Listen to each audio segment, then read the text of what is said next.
মা কালীকে কবর দেওয়া হয়েছিল এই মন্দিরে। শুনেছেন কখনো এরকম ঘটনা যে মা কালীকে কবর দেওয়া হয়েছে? হ্যাঁ, ঠিকই শুনেছেন। একবার দুই ভক্তের মায়ের সাথে কথা কাটাকাটি হয়, তখন মাকে এখানে অর্থাৎ মায়ের মূর্তিকে কবর দিয়ে দেয় সেই দুই ভক্ত।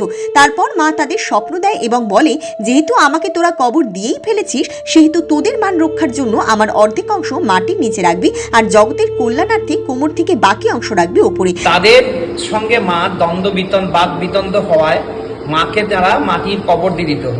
3 বছর প্রায় মাটির কবর দিয়েছে এই বিগ্রহ, কালী বিগ্রহ কবর দেওয়ার পর 3 বছরের পর মা স্বপ্নে আদেশ করেন, আমাকে যেহেতু সমাধিস্থ করেই ফেলেছি, প্রতিষ্ঠিত করতে হবে।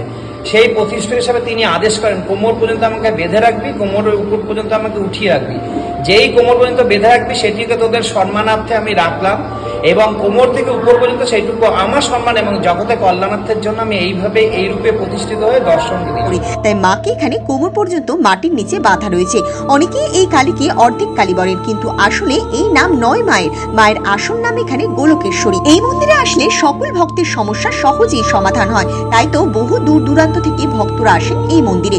মায়ের রূপ এখানে জীবন্ত রূপী, দেখলেই মনে হবে মা স্বয়ং ভক্তের সাথে কথা বলতে চান। মা এখানে করুণাময়ী। মায়ের পাশে রয়েছে স্বয়ং মহাকাল ভৈরব মহাদেবের মূর্তি, রয়েছে গঙ্গা দেবী ও মা মনসার মূর্তি। জাগ্রত এই মন্দিরে আসলে সকলের মনস্কামনা পূরণ হয়। জাগ্রত এই মন্দিরটি রয়েছে হালি শহরের রানী রাসমণি ঘাটের কাছে। এই রকম ধরনের মায়ের লীলা কাহিনী জানতে আমাদের চ্যানেলটি সাবস্ক্রাইব করুন ও পেজটি ফলো করুন।